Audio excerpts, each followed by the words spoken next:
Bonjour et bonsoir à vous, fidèles téléspectateurs, vous qui êtes déjà habitués à cette messe hebdomadaire, à savoir votre émission à cœur ouvert. À cœur ouvert, une fois de plus, on a fait ces longs déplacements, donc à plus de 2000 km de la capitale de la francophonie, à savoir la ville de Kinshasa.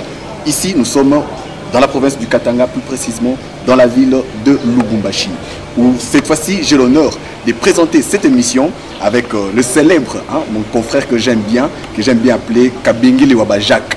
Donc Jacques Kabengele de la RTLJ de Djoua, que je salue déjà. Jacques, bonjour. Bonjour Ben. Merci beaucoup. Ensemble avec Jacques Kabengele, nous aurons à éventrer les boas du jour, à savoir les pasteurs, les révérends pasteurs, l'enseignant de la parole de Dieu. Il est aussi les représentants légaux d'une église dont je vais plus me taire pour lui accorder la parole, de se présenter, de nous dévoiler un peu sa face à cœur ouvert, comme l'intitulé de l'émission le dit. Le père du réveil de ce pays nous doivent des excuses. Parce que je ne sais pas, est-ce que vous pouvez essayer un peu d'expliciter un peu que le père du réveil de notre pays? Ce ne sont rien d'autre que ces pasteurs, ces serviteurs de Dieu qui, en fait, il y avait des églises traditionnelles, catholiques, protestantes, mais quand le mouvement du réveil, du renouveau charismatique est venu, si vous rappelez les églises de réveil, il y a quand même des pionniers, des gens qui... Notamment bon, je ne cite pas de nom. Adina Bala par exemple. Oui, par exemple, et tant d'autres aussi qui l'ont suivi. Il y en a à Kinshasa, il y en a à Mbujimayi, il y en a au Katanga ici, il y en a, ils sont nombreux.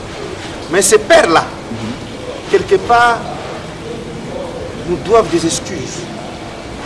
Parce qu'aujourd'hui, beaucoup de gens qui commettent, c'est-à-dire qui commettent certaines choses, quand vous voyez très bien, ils vont vous dire quelque part que je l'ai appris quelque part aussi. Mais il y a un verset de la Bible qui m'a toujours aidé.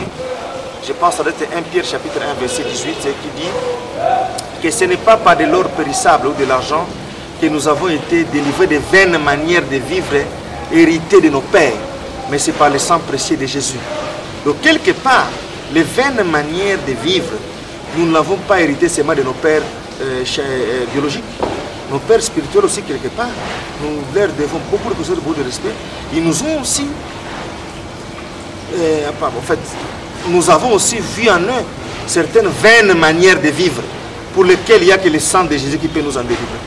Oui, pasteur, avant même qu'on puisse vous recevoir sur notre plateau, j'étais au téléphone avec la consoeur Aline Mumba et Cédric Bakasenda, lui, qui a posé une question. Il a dit, mais il faut le poser un peu la question, pasteur. Pourquoi est-ce que le serviteur du Dieu Katanga aime bien de guerre froide? Parfois aussi le style de combat au rythme de Jack Bauer, selon eux. Et ils se sont dit encore une chose, que pourquoi le pasteur Papi Aaron est toujours un peu trop orgueilleux.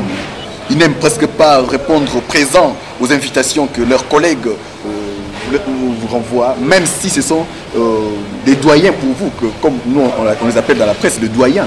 Donc vos pères, quand ils vous invitent, il est un peu difficile que vous puissiez répondre présent. Est-ce que, comment vous justifiez-vous un peu ce genre de comportement? Est-ce que c'est ça? Donc merci, je commence par la première question, les guerres froides. Je ne sais vraiment pas, mais bon. Parce que quand déjà, comme vous l'avez dit, vos pères devaient présenter des excuses. Donc ce qui veut dire, il y a eu un problème, on ne présente jamais des excuses. Non, ça dit que, je ne sais pas si vous m'avez compris, ça dit quoi? Nous sommes une génération, nous ne sommes pas la première génération. Il y a des générations qui nous ont précédés. Mais si la génération d'en bas est en train de pouvoir s'abîmer, c'est que quelque part, il y a des choses que nous avons reçues de nos ascendants. Et c'est de cela que je dis que quelque part, nos pères doivent aussi nous donner des excuses parce qu'il y a des choses qui nous ont enseignées. Quand nous leur avons vu faire ça, ça nous avait un peu dérangé. Mais je pense que les serviteurs de Dieu, les enfants de Dieu qui nous suivent comprennent ce que je voulais dire. Les guerres froides au Katanga, je ne sais pas quel est ce pasteur avec ces pasteurs qui ne s'entendent pas, je n'en connais pas. Personnellement, que tel et tel ne se parle pas, tel et tel ne se salue pas, tout ça, tout ça. Mais je voulais vous dire une chose, que Dieu n'a appelé aucun pasteur à être le chef des autres pasteurs. Ce ministère-là n'existe pas dans la Bible. Préfet de discipline. Donc, nous sommes tous et nous avons tous des comptes à rendre à celui qui nous a engagés dans ce travail. Nous sommes des prophètes de Dieu. Nous ne sommes pas des leaders des hommes. Mettez ça déjà en tête. Ce qui dérange les gens, c'est ça là. Quand un pasteur, dans sa mission de paître les troupeaux, d'être un prophète de Dieu, commence à vouloir maintenant devenir le chef des autres pasteurs, c'est là où ça devient maintenant un problème. Je ne sais pas si vous êtes en train de me comprendre. Alors, c'est là où il y a froide, tout ça passe comme ça fait. Et puis, il y a toujours une tendance parmi les serviteurs de Dieu de vouloir prendre un et de vouloir l'élever. Bon, c'est Dieu qui élève, hein, parce que si ce sont les hommes qui l'ont fait, ils se fatigueront un jour, ils vous lâcheront et vous allez tomber. Nous sommes des prophètes de Dieu, nous n'en avons pas été appelés à être des chefs des autres pasteurs. Et autre chose, dans le pasteur, il y a aussi des pasteurs qui sont amis, hein, c'est-à-dire que ce sont des pasteurs, mais ce sont des amis. Mais il y en a d'autres, nous sommes là, mais il n'y a pas quelque chose qui nous a déjà, au fait, qui a joué le rôle pour que nous puissions nous rencontrer. Pour nous rencontrer, il y a beaucoup de choses, beaucoup d'événements, du genre, dans une fête, une invitation, vous invitez l'autre pasteur à venir dans votre église. C'est une manière aussi pour vous d'entrer en contact avec lui. Mais, entre les pasteurs, il y a aussi des gens qui sont très amis, qui se fréquentent dans les maisons, où ça se passe très bien, qui s'entraident. Quand l'un a un problème, l'autre est vraiment touché. Et puis il y a aussi des pasteurs que nous ne connaissons pas, mais il suffit seulement qu'on soit informé que tel pasteur est éprouvé, tel pasteur a une telle difficulté, nous y allons. Et quand nous faisons ces choses, les journalistes ne sont pas là. Mais quand ils apprennent que non, voilà, ces pasteurs sont disputés, je ne connais même pas la raison des disputes. Peut-être séparation. Oui, il y a ça aussi. Un peu de NCD, ici au Katanga, de NCD, comment ils sont séparés. Vous connaissez. Bon, en fait, est-ce que. L'église vient voir, il y a un en fait, une séparation a toujours été douloureuse pour un début, mais quand chacun commence à manger les fruits, on doit toujours continuer à garder la même dent dans le cœur. Parce qu'on s'est rendu compte que quand on s'est séparé, je suis allé et je suis devenu leader là où je suis. Je me retrouve là-bas, c'est-à-dire que je gagne ma vie et je me trouve que c'est comme cette séparation-là était même occasionnée par Dieu. Je dois toujours continuer à garder la même dent contre ceux avec qui je me suis séparé, si cette séparation-là a été à mon avantage. Ça, c'est un élément. Mais on a comme l'impression que c'est une manière de prouver l'autre camp que non, bon, moi aussi je suis. Hein. Donc, bon, on a commencé, comme on dit, je ne suis pas conflictuel. Alors, je vois très mal comment les pasteurs peuvent être à conflit. Et souvent, vous verrez, non, tel membre, tel partenaire prie avec nous, il est parti là-bas, l'argent est parti. Bon, toutes ces choses-là, ce sont des choses qui essaient un peu d'amener des problèmes. Mais nous devons un peu évoluer, avoir cette grandeur de cœur, de comprendre et de pouvoir un peu cerner les bons côtés des mauvaises choses. Quand Dieu permet une chose, si mauvaise soit-elle, il n'y a pas de voir toujours un bon côté de la chose. C'est ça, on doit voir. S'il y a des pasteurs qui ne se parlent pas, je vais leur exhorter en leur disant que ça ne les reflète pas la réconciliation, la paix, la joie, l'amour que nous prêchons du haut de nos chairs, qu'ils essaient un peu de se réconcilier. Et voilà, en fait c'est celui qui est humble qui a toujours fait le premier pas, qui est l'humilité, entre dans le cœur des pasteurs et qui trouve un peu cette réconciliation, parce que c'est ce qui fait aussi, ça donne aussi une certaine efficacité dans ce que nous faisons. Oui, mais pasteur, j'ai comme l'impression que vous avez évité la grande question que Cédric Bakasenda avait posée, c'est de savoir, beaucoup de serviteurs de Dieu, beaucoup de vos collègues serviteurs de Dieu considèrent que le pasteur, le révérend pasteur, docteur Papi Aron, est un peu orgueilleux. C'est parce que l'émission c'est à cœur ouvert, nous parlons avec notre cœur. Et le cœur c'est le temple du Saint-Esprit. Donc voilà pourquoi on vous pose un peu la question. Est-ce que c'est vrai? Est-ce que réellement vous avez eu des invitations pour aller participer à telle manifestation? Vous avez eu à boycotter cela d'une manière ou d'une autre? Ok, en fait, je ne sais pas si c'est la question de votre confrère ou c'était la question qu'il aille auprès d'autres serviteurs de Dieu. En fait, l'homme, il faut le connaître. Apprenons à approcher des gens. Et souvent, nous avons des préjugés envers certaines personnes. Quand on s'approche, on se rend compte que ce qu'on dit, ce n'est pas ce qu'il est réellement ou ce qu'il fait réellement. Il y a trop de choses qui se disent. Et je voulais un peu vous dire, mes frères journalistes, qu'autour des pasteurs, il y a beaucoup de choses qui se disent. Et beaucoup de fois, ce sont aussi des mensonges. Quand vous nous fréquentez, vous vous approchez de nous, vous comprendrez que nous ne sommes pas nécessairement ce que les gens disent de nous. Il n'y a pas un appareil pour mesurer l'orgueil. Et surtout que la personne elle-même se dise, quand vous dites même à la personne la plus orgueilleuse de ce monde qu'il est orgueilleux, il vous dira que je ne le suis pas. Mais ce sont peut-être les autres qui nous voient, qui voient à nous les traces de l'orgueil. que cela nous en pardonne. On fera un effort d'être humble par la grâce de Dieu. Mais je ne crois pas que de par ma nature je sois trop orgueilleux. Parce que je l'étais vraiment et je rendrais beaucoup de gens mal à l'aise. Je reçois des invitations pour aller prêcher. Même j'ai une église de 12 personnes. Il y a des gens qui me suivent ici et qui m'ont déjà tendu des invitations pour aller travailler dans leurs églises. Si petit soit-elle, nous sommes allés et nous avons parlé de la part de Dieu. Une invitation pour une réunion. Si cela coïncide que le pasteur aussi a une réunion, il a une autre chose à faire, ça serait un peu compliqué. Parce que, en fait, même dans nos fêtes de mariage, toutes les personnes à qui nous avons tendu les invitations, tous ne sont pas venus. Mais ce n'est pas une raison parce que vous avez invité. Il faut d'abord demander pour pasteur pourquoi vous venez. Et puis souvent, quand on est invité, qu'on ne vient pas, on s'excuse, on parle au téléphone, on appelle pour dire que non, révérend, je n'ai pas pu être dans votre réunion. Ou bien des fois, nous déléguons des gens. Je peux être occupé, j'ai dit à l'un de mes collaborateurs, à l'un de mes assistants, j'ai dit non, allez-y là-bas, il y a une réunion de serviteurs de Dieu, et allez-y et venez me faire, parce que je ne suis pas disponible pendant ce temps-là. Mais souvent on participe, hein. Si vous ne démangez pas, ces pasteurs-là, mais souvent on participe quand on en a le temps. Et bon, on fera quand même un effort si les gens nous trouvent orgueilleux à nous rabaisser par la grâce de Dieu. Oui, Jacques Kabengele, il nous reste pratiquement 8 minutes avant de mettre un point final à cette émission. Alors je ne sais pas, Jacques Kabengele, un mot, une question pour le pasteur, que le pasteur peut répondre dans moins de 2 minutes. Oui, ma toute dernière question que j'aurais posée à l'homme de Dieu, d'abord je lui dis merci pour d'avoir disponibilisé de son temps matériel, échanger avec nous, ça n'arrive pas à tout le monde. Et aussi, une question, pasteur. Aujourd'hui, notre pays est en train de chercher toutes les tendances des personnes, se mettre ensemble, avoir un dialogue national. Quelle est votre lecture?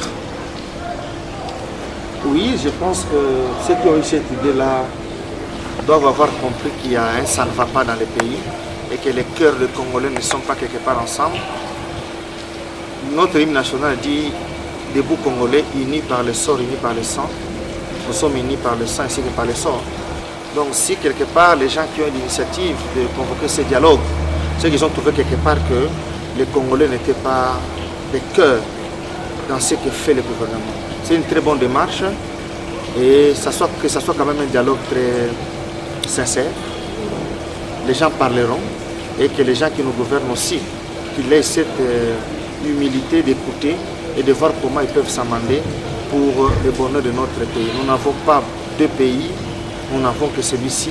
Son bonheur nous profitera à nous tous, surtout à nous les serviteurs de Dieu, comme je l'ai dit. Quand tout va bien, les gens sont bien payés socialement, ils vont bien, nous aurons moins de problèmes. Parce qu'il nous arrive des fois après les cultes, les gens qui vous attendent, non pas pour la prière, mais vous attendent pour poser des problèmes financiers. Donc après avoir prêché, prié pour des gens, mais enfin, les gens doivent payer les transports pour rentrer qui n'en ont pas. Ils posent des problèmes au pasteur. Ceux qui ont des problèmes de minerval ou de loyer, ils viennent chez le pasteur. Mais je pense que quand les gens là où ils travaillent, dans ce qu'ils font, ils se retrouvent, les chômeurs trouvent du boulot, ça sera un peu moins de travail pour nous les pasteurs et ça nous permettra nous aussi de nous retrouver. Nous encourageons cela, que les gens qui seront invités y aillent pour un seul objectif, le Congo et le bonheur du Congo. Quand ils seront là-bas, nous prierons pour eux, pour que tout se passe bien, parce que c'est ça notre rôle. Mais si l'Église est invitée, je dirais à ces membres de l'Église qui feront partie, qu'ils y aillent pour le bonheur des Congolais, non pas pour leur propre intérêt. Merci. Alors, fidèles téléspectateurs, nous voici pratiquement à la fin de cette émission. Mais avant cela, pasteur, un mot, parce que le temps nous est parti. Merci beaucoup d'abord pour l'exposé qui était vraiment riche en matière. Et moi, personnellement, je ne sais même pas comment je vais décrypter le tout en un seul jour. Bon, mais je ne sais pas. Un mot d'abord pour mettre un point final à cet numéro d'A Cœur Ouvert. Ok, merci aussi à vous, à Ben, à Jacques pour m'avoir invité. Je sais peut-être dans ce que j'ai dit, s'il m'est arrivé de laisser certains cœurs, qu'il me pardonne pour cela, parce que c'est une émission qui est passée, c'est à cœur ouvert, on ne l'a presque pas préparé, donc j'ai dit des choses qu'il y avait dans mon cœur. S'il y a des gens qui trouvent qu'ils ont été dérangés à cela, qu'ils me pardonnent déjà, parce que, voilà. Et des deux, merci à vous, comme je l'avais dit, ainsi qu'à toute votre équipe technique. Je voulais encourager les chrétiens du Congo à prier beaucoup pour leur pays. Nous n'en avons pas deux, nous n'avons que celui-ci. Et quand l'Église va se... L'état du pays démontre l'état de l'Église. Parce que quand l'Église va vraiment revêtir sa plus belle robe, c'est-à-dire jouer son plein rôle, ça va nous aider à impacter, à influencer ceux qui nous gouvernent et ceux qui nous dirigent. J'encourage les chrétiens à aimer Dieu, à aimer le prochain, à s'adonner ou à respecter les normes et les doctrines de la Bible, à marcher dans la crainte de Dieu, à avoir la foi, parce que nous croyons que le bonheur pour lequel Dieu nous a appelés, ce n'est pas seulement qu'au ciel nous l'aurons, même si la terre aussi, nous devons vivre ce bonheur. Dieu n'a pas commis une erreur de faire que nous soyons Congolais. Et il sait pourquoi il a permis que nous soyons natifs de ce pays. Et je crois que nos prières joueront pleinement leur rôle. Dieu nous exaucera et Dieu nous aidera. Aux autorités politiques et administratives, je leur dis d'abord qu'ils doivent, dans tout ce qu'ils font, qu'ils voient le bonheur du peuple. Parce que ces chrétiens à qui Dieu a demandé de prier pour le pays, si les autorités ne jouent pas leur rôle, alors ces mêmes prières vont risquer de se retourner contre eux sous forme de charbon ardent. Donc, que Dieu bénisse le Congo, que Dieu donne de la sagesse à nos autorités pour bien diriger ce pays, et que ceux qui vont me reconnaître, qu'ils reçoivent mes salutations. Je salue ma femme ainsi que mes enfants, ainsi que tous les membres de l'église CEMAC, Centre évangélique et missionnaire des Amis de Christ, que je dirige, tous les amis pasteurs éparpillés au travers le Congo. Et à Kinshasa, Brazzaville, oui, Kinshasa, Brazzaville, Pointe-Noire, donc parce que cette émission. Angola, je sais pas moi, je sais pas ça va arriver où, en Zambie, ou en Afrique du Sud, en Namibie, je sais pas, en Amérique, en Europe. En Afrique, c'est déjà bon parce que s'ils ont des câbles satellitaires, donc ils peuvent facilement nous recevoir. Voilà, donc tous ceux qui nous reconnaîtront, qu'ils reçoivent nos salutations à Jésus-Christ et que demeurons fermes. Jésus revient bientôt et demeurons fermes dans notre foi et que Dieu bénisse chacun de nous. Merci. Merci beaucoup. Merci beaucoup, révérend pasteur Papi Aaron Biolo. Et comme fidèles téléspectateurs, nous l'avons présenté, il est le représentant légal du centre évangélique et missionnaire Les Amis du Christ. Il est en même temps enseignant, donc comme on le disait à l'époque, docteur de la parole. Pas à l'époque, docteur jusqu'aujourd'hui. Ah, jusqu'aujourd'hui, donc il est docteur de la parole. Et non pas docteur en théologie. Non pas docteur en théologie, merci beaucoup pour ces précisions. Docteur en parole, il est pasteur responsable et aussi représentant légal. Hormis cela, il est père de 6 enfants, dont 4 garçons, 4 filles et 2 garçons, que moi je salue de loin déjà. Et je salue aussi maman pasteur qui ne cesse, malgré le haut et les bas, ne cesse d'être à côté de papa pour l'encourager, pour le soutenir un peu, comme vous le savez, la Bible l'a dit. À chaque fois, comme quand les enfants d'Israël étaient en pleine guerre, quand Moïse était fatigué pour élever ses mains, il y avait ses collaborateurs qui étaient là pour le soutenir ses mains. Et pour le cas du pasteur Papi Aaron, c'est maman, hein, c'est la maman qui soutient les mains de papa. Et aussi, grand merci à Jacques Abengele, que je remercie déjà. Grand merci à la grande dame qu'on appelle Monique Nzeba Kabala, donc de là où vous êtes, je sais que vous serez déjà branchés pour suivre cette émission. Grand merci à vous, à l'inspecteur Max aussi, ici à partir de Lubumbashi, Max Azama, et à Joseph Nisha, merci beaucoup à vous tous, et aussi à maman Honorine et moi, votre humble serviteur, ensemble avec Jacques Abengele, ensemble de pair aussi avec Jacob Djibien, hein, lui qui est empêché maintenant là, mais cette émission va aussi être diffusée chez lui. Et donc nous vous disons la semaine prochaine, même heure, surtout avec de mêmes humbles serviteurs qui sont des petits anges de la vérité, des petits anges de la vraie version des faits. Merci, à la prochaine.